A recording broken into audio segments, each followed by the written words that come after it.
Okay, so I am going to be reading the next chapter in I Am Number 4 by Pittacus Lore, continuing from the last video, chapter 13.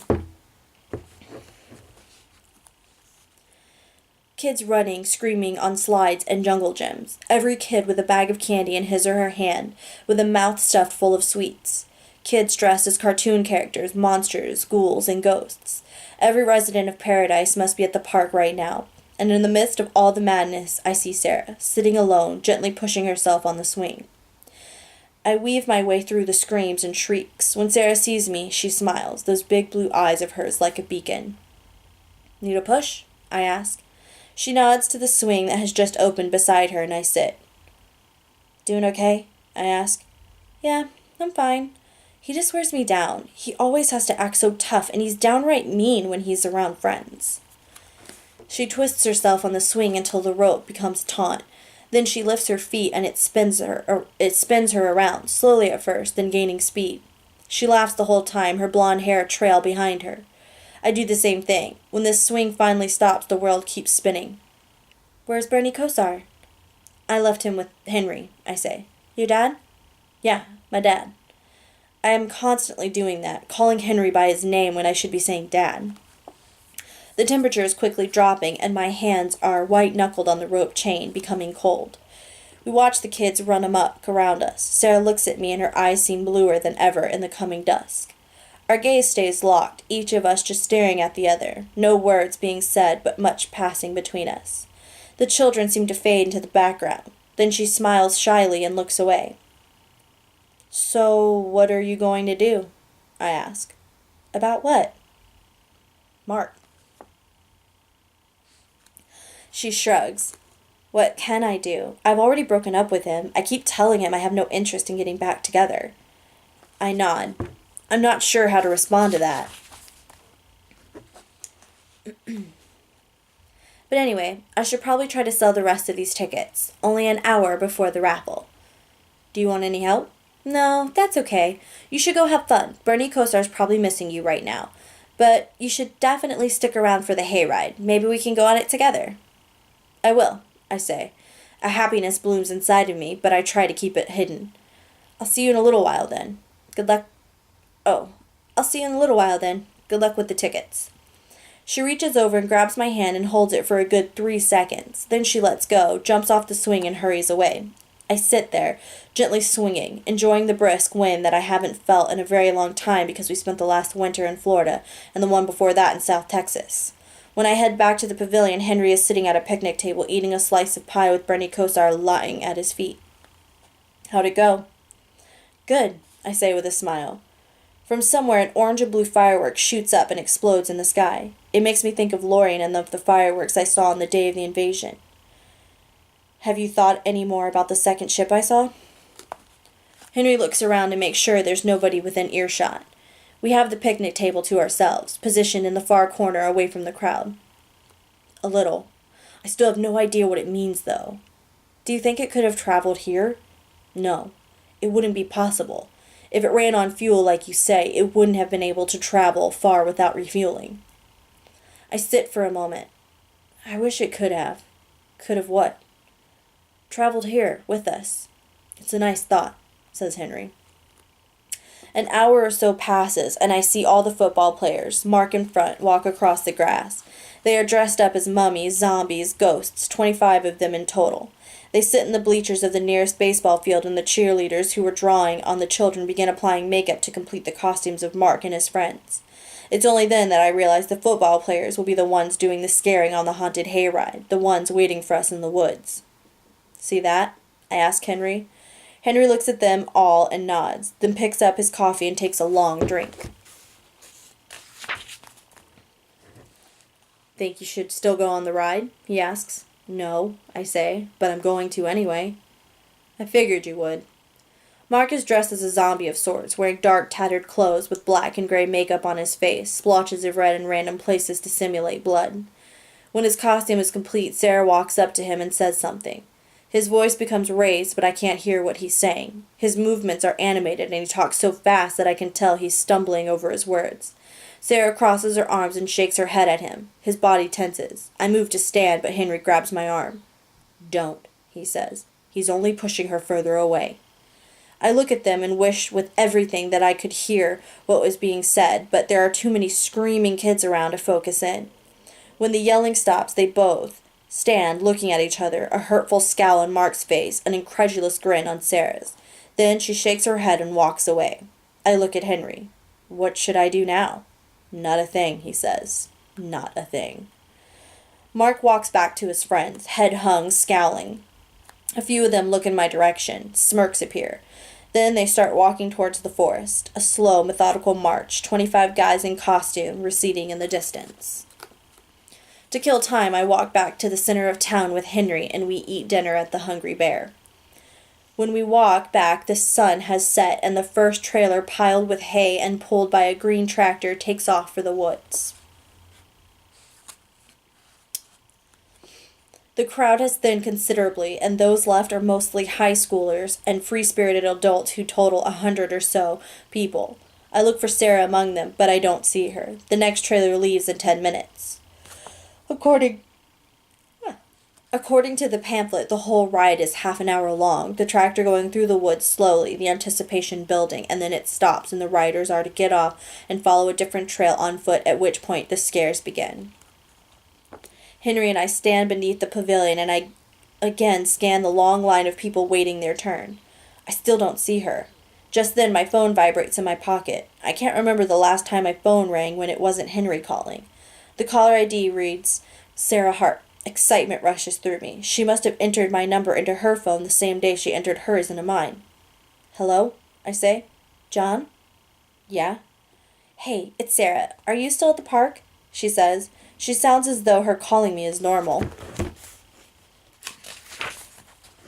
That I shouldn't think twice about her already having my number despite my never having given it to her.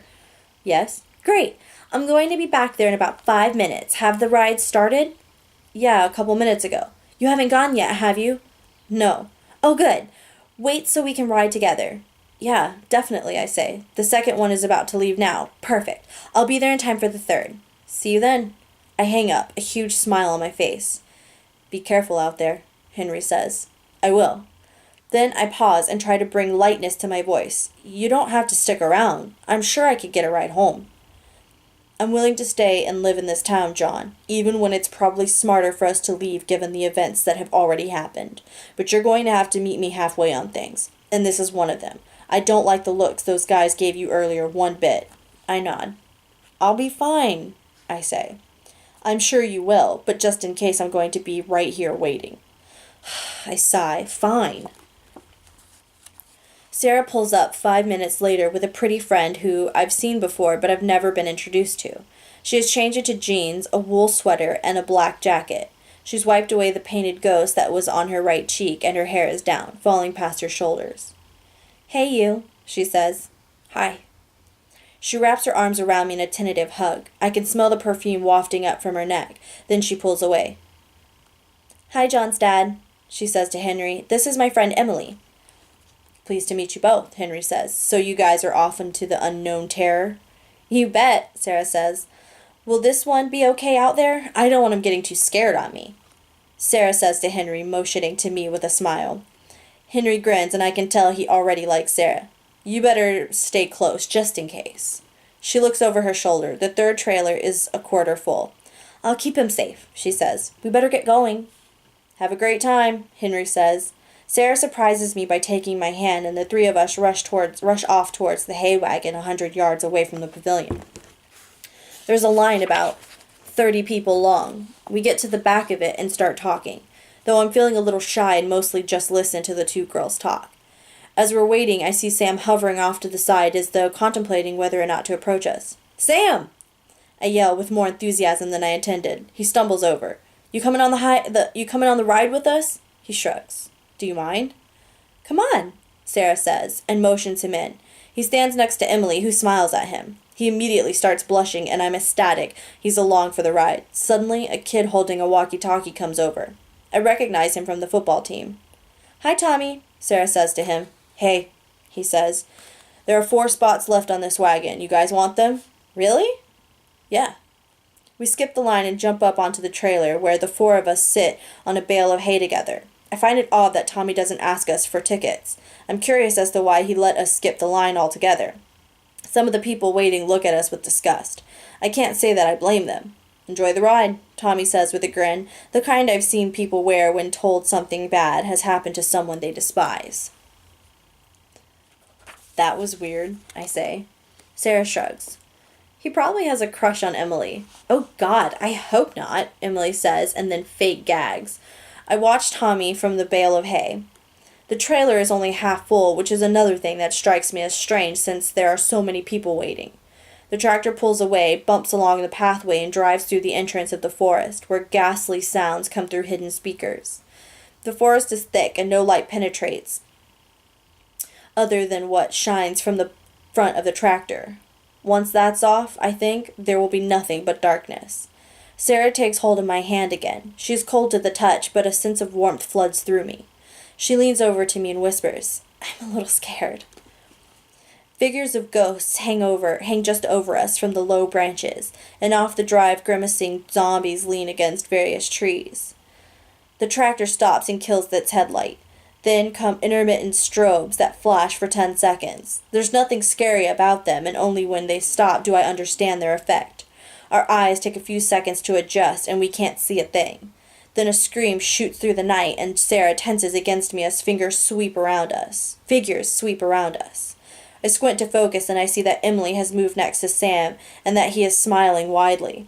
I'm actually a little scared myself. I put my arm carefully around Sarah.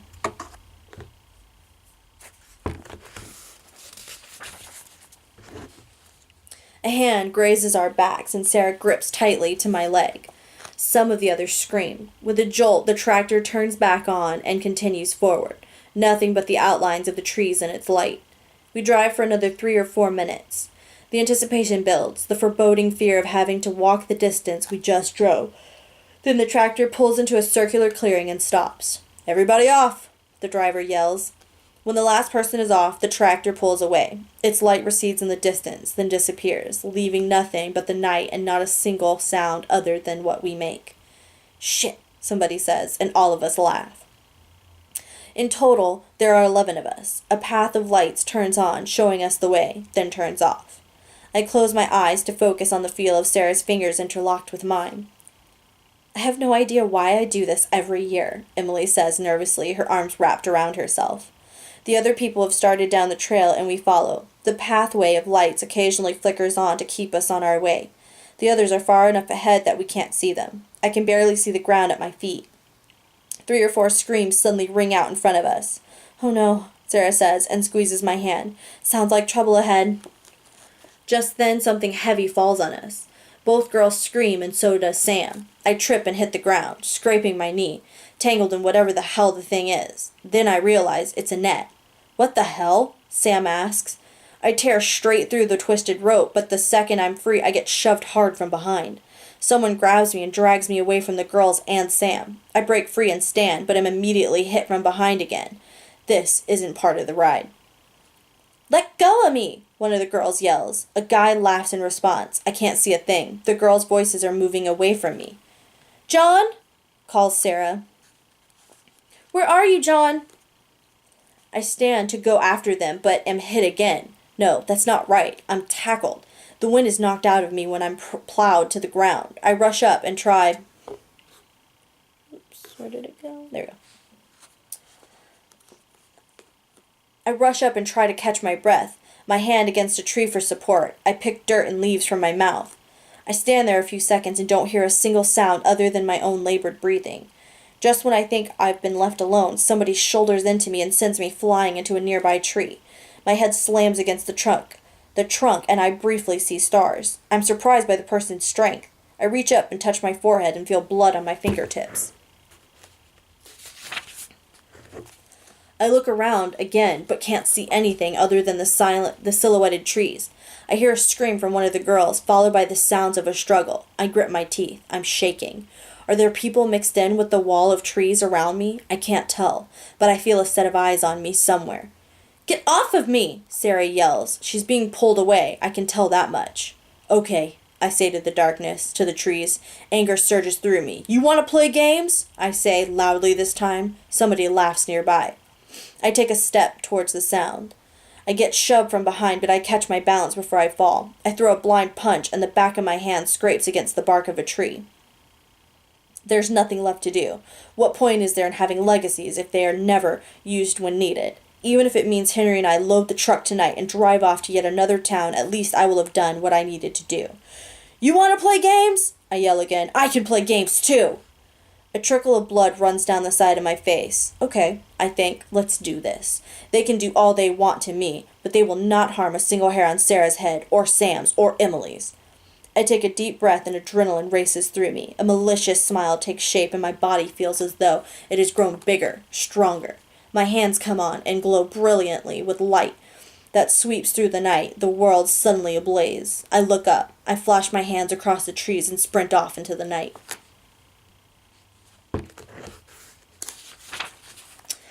Okay, that was the end of chapter 13. That's about a little over 16 minutes. Let's see how long chapter 14 is. If it's short, I might be able to read. It's not looking like it's going to be short. Oh, no. So it's not short, so I'm going to stop there on this part of the video and probably going to read chapter 14 right after I stop. Getting just a couple of recordings in under my belt, so then that way I can maybe post a couple. We'll see if I hold on to them, but not sure. Okay, so that was, we'll pick up on chapter 14 in the next video. That was Reading by Ree. I am number 4 by Pittacus Lore. Okay.